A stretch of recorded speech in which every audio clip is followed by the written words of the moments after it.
就有一个计程车司机啊，他载了一个客人，突然间他就看往后照镜，看他长头发，然后在新开隧道之前载了他，就载到一半的时候发现人不见了，然后又过了新开隧道到一半的时候人又出现了，到出口的时候人又不见了，他就紧张了，出口马上刹车，为什么呢？他就突然砰一声，然后那个人就流鼻血说：“先生，我在绑鞋带，你干嘛刹车？”大家好，我是灵魂事务所的 Larry。Hello， 大家好，我是灵魂事务所的 Jessica。大家好，我是飞仙。为什么晚上不能吹口哨呢？农历七月快过，对不对？为什么不能吹口哨，也不能够吹笛子呢？也不能吹口琴？口琴没有吧？都一样啦。口琴有被限制过吗？有啊，但我不会吹口琴，我爸爸会吹。我小时候是有被限制吹口哨跟那个笛子，因为他们觉得这声音听起来比较阴。你会吹口琴吗？会啊。OK。可是口琴的声音其实不会啊，它的声音是不会像笛子跟口哨那样有一点凄凉或者是阴的感觉。我爸爸会用叶子吹。笛子不会，你说口琴不会？口琴不会，笛子会。还有一种是叶子。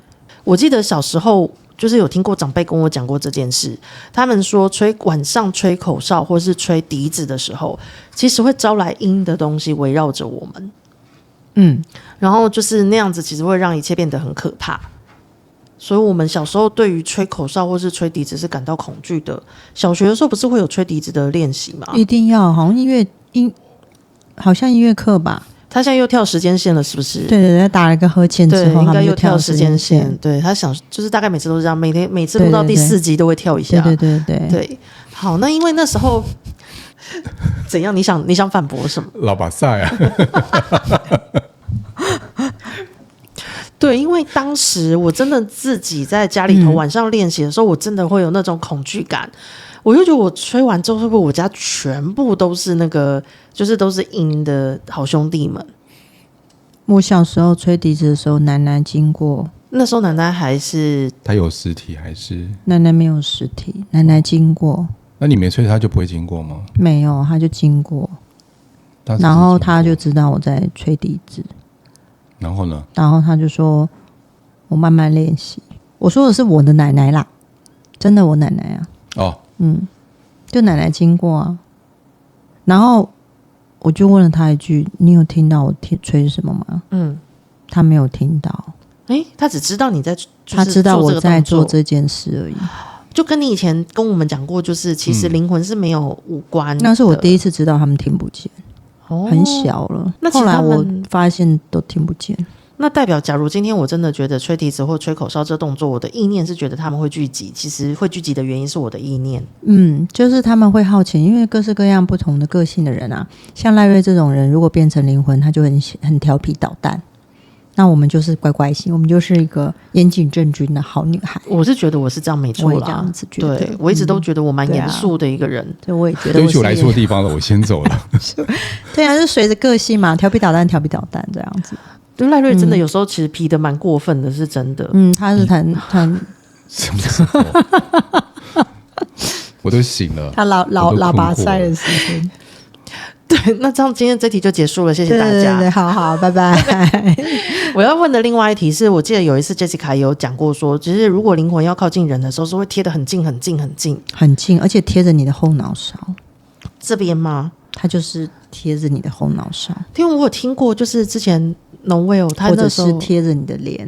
对，他那时候就说，他每次醒来，他就会发现他们就是整个这样贴着。对啊，就这么近，大概2-3公分。他为什么会贴这么近？因为他们没有知道那个距离，他搞不清楚那距离要多近多远，因为他没有肉身。那有可能会跟我们叠在一起嘛？譬如说，他有可能一半已经融在我的头。当然啊，所以会有家属会跟我说：“我妈妈来了没有？”就他妈妈就跟他贴在旁边。我说：“你妈妈坐旁边。”其实有时候基本上妈妈的灵体是占他身体的一半，他搞不清楚。但是对我来说，他妈妈会觉得我坐他旁边。对，可是我看的不是。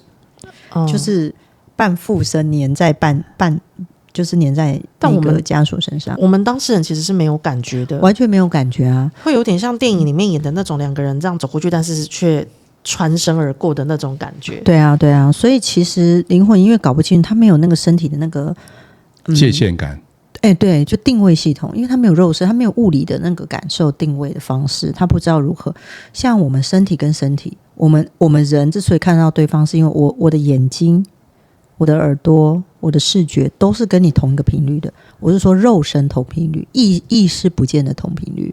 对，那所以我们可以感受到就该有的社会距离啊，但是灵魂就是贴着你，所以很有可能你半梦半醒，很多家属告诉我说，我一张开我的先生在我面前，结果他贴着我那么近，然后他吓到眼睛赶快闭起来，然后但是又想说不对啊，难得可以看到他，眼睛又张开他就不见了，所以我就跟他说，你下一次要跟他讲，你要离我远一点，我才看得清楚，然后灵魂才知道原来他贴你太近，因为他们并不知道他们没有视觉，所以就不知道，他们只是有点像空气连我们很近，但是我们不知道，或是他们也不知道这样子。对啊，所以我那时候看到说什么节目，什么灵魂坐在这个人的身上，应该是刚好他是坐姿，然后他没有重力，所以感觉上就是好像他坐在你的肩膀上，感觉。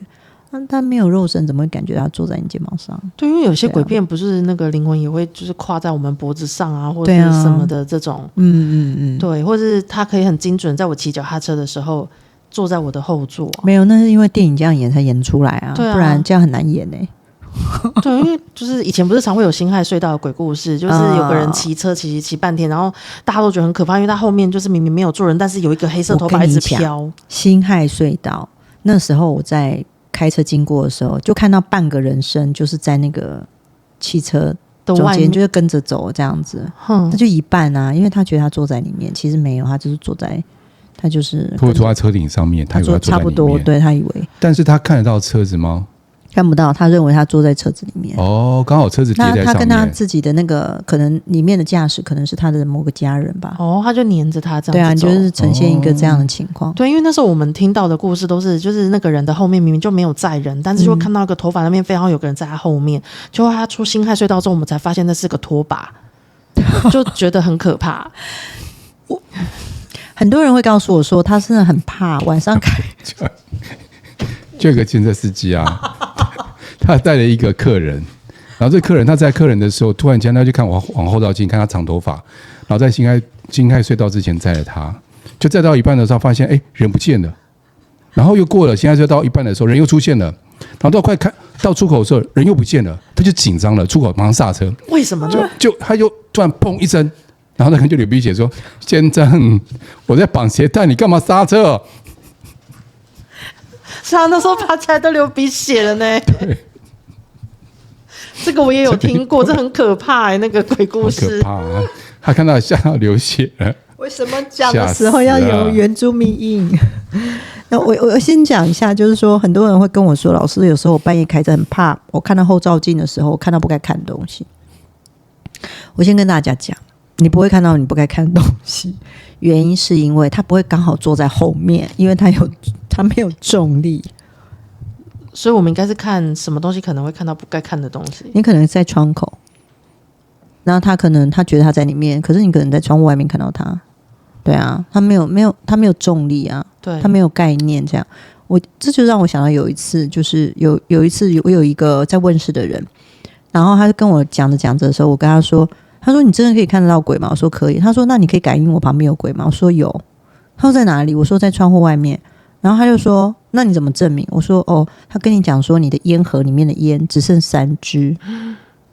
然后我跟你讲，我下次再也不跟人家这样讲了。他吓得拔腿就跑，因为他烟盒里的烟真的就是3支，这就是铁盒打开那种烟盒。哇塞，不要吓人。哇塞，对啊，就是刚好那个灵魂他有 get 到，我就知道，因为他知道以后就会有人拿烟盒给你，老师，我这里面有几支。对啊，就是灵魂注意到的，或者他知道的，我们才读得到。他没有注意，他根本我什么都读不到。他不在意啊，对啊，他不在意就什么都读不到。对，但是他为什么会注意他？那我的槟榔还有几颗？对，可能那个人在意那个烟。对，我觉得是这个，就灵魂可能在乎烟在乎烟这样子。对，赖瑞，那你之前有听过长辈叫你晚上不要吹口哨吗？有啊，我阿嬷他们都这样讲啊。可是他们为什么要这样跟我们讲？就是他应该觉得我很吵吧？你小时候一直在吹口哨干嘛？我小时候没有吹口哨，他警告我，就是说晚上不要出去啊，你不要吹口哨啊。就是你刚刚讲笛子也有，不要吹笛子，就是不要发出一些噪音。他是怕他被干扰到，可能他不好睡，也会吵到别人，被别人骂。对。你刚刚其实是不是还有讲到，就是关于还有其他的迷思，叫我们晚上不可以做什么？剪指甲，你们有听过吗？有说不可以剪，为什么？就说那个指甲咔咔的声音，鬼会听到。这样我不知道，我听到的版本是这样。会不会是以前？就像灯光没有像现在有什么供电系统，一用蜡烛怕剪到肉，所以叫我们不要剪指甲。那是我乱想的。我觉得，因为我会这样想是有原因的，是因为很多人都道听途说来的，他并没有根据。还有说不要指着人家的遗照啊，这个我好像有听过。还有月亮，就是不要说这个小姐很漂亮，会被鬼会跟你回家，会叫我娶她，对什么之类的。还有指月亮，耳朵后面会破掉。对啊，你有指过吗？我没有指过，因为我怕耳朵破掉。我真的指，然后耳朵也真的破了啊！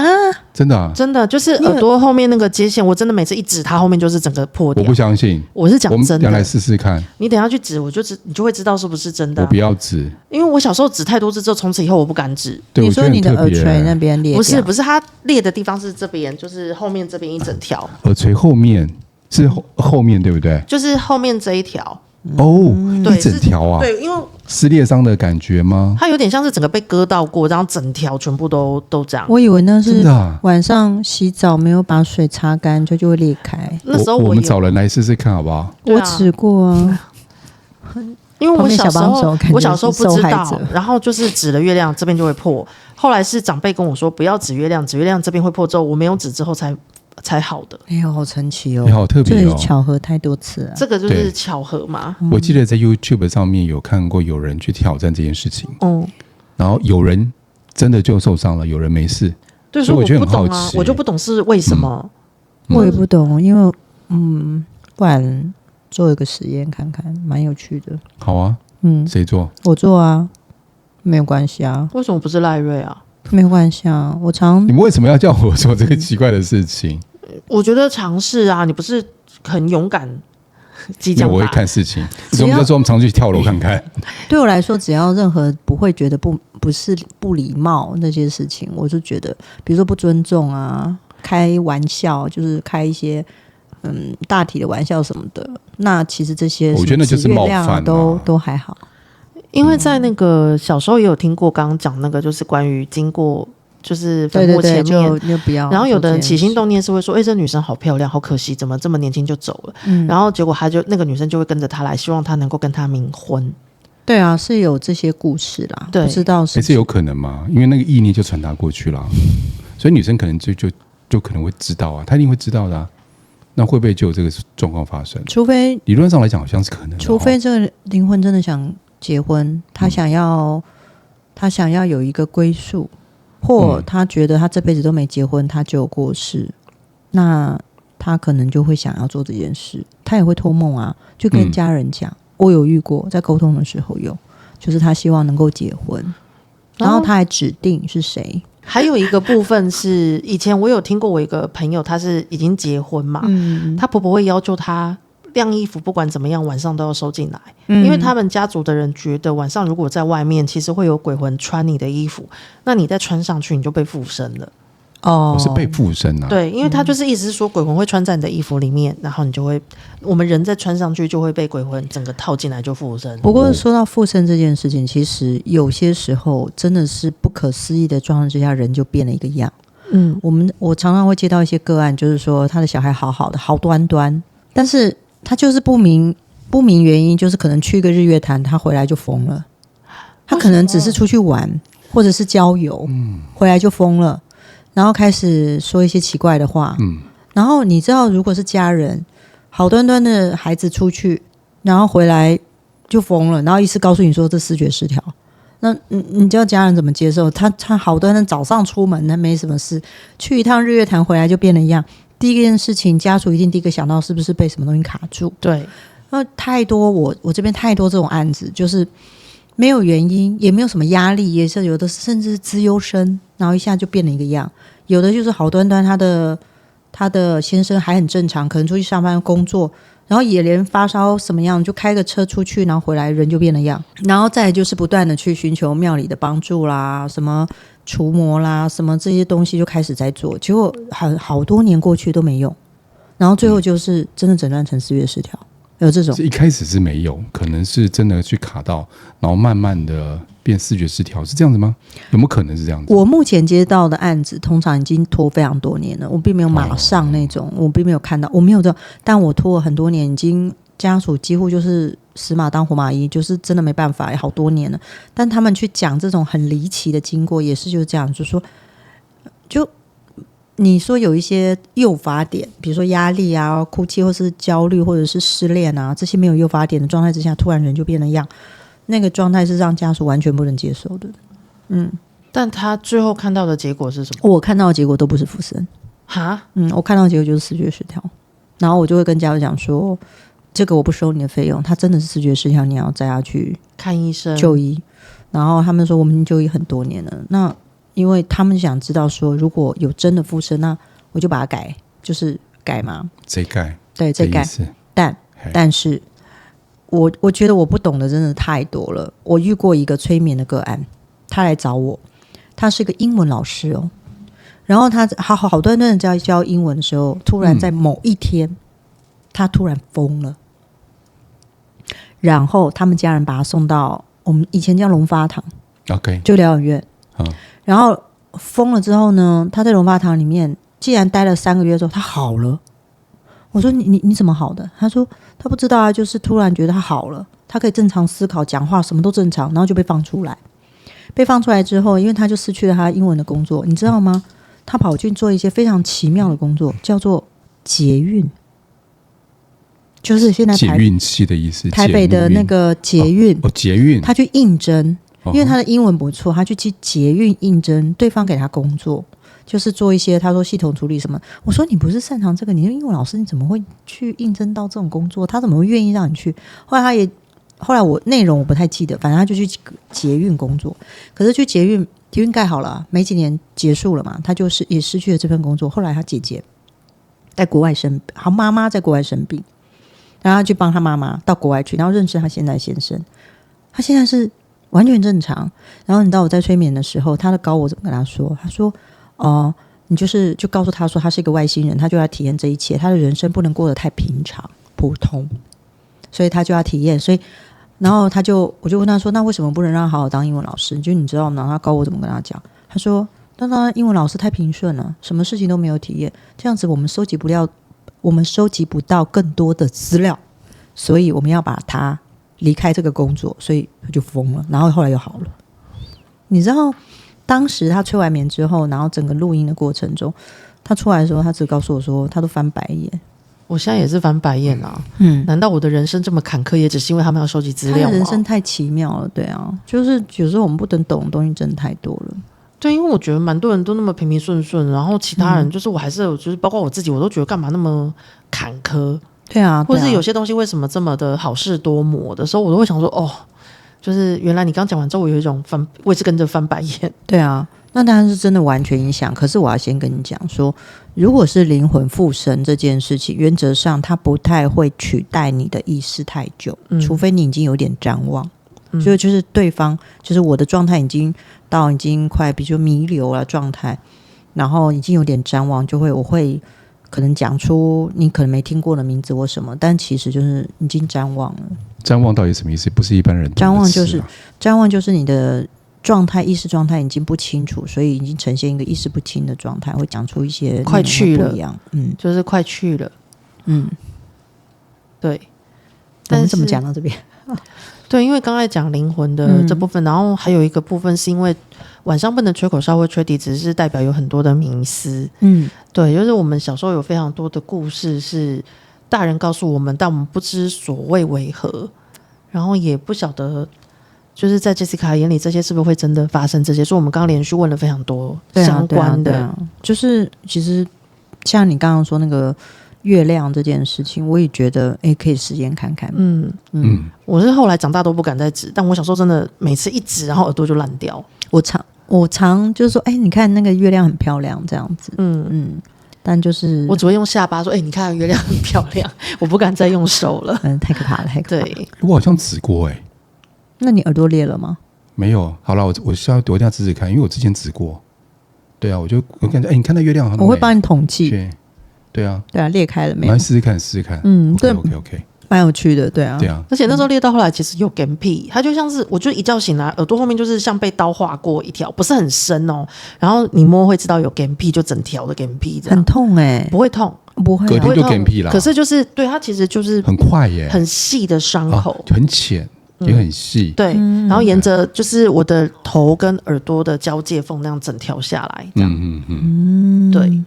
就小时候好神奇哦！小时候也真的是好多这些传的这些故事哎，对，包括农历7月，有可能这一片放的时候啊，农历7月已经过了，所以农历7月很多迷思，除了这些以外，我们当然小时候听过说不能出去玩不能到海边去，不能在有水的地方，不能在有山的地方，这些等等之类的。这片放应该都中秋了吧？不过有人会问我们说，就是如果是二手衣。然后这个二手衣是给别人穿过的，那会不会因为穿了之后影响我的气场？就比如说这个二手衣是比如说古着，现在很多人流行古着，那这古着会不会我穿了之后我就会沾染到对方的气，然后那个状态不对这样？然后也会相对的问一些二手车啊，对，我二手车如果有问题会开的会不会不对？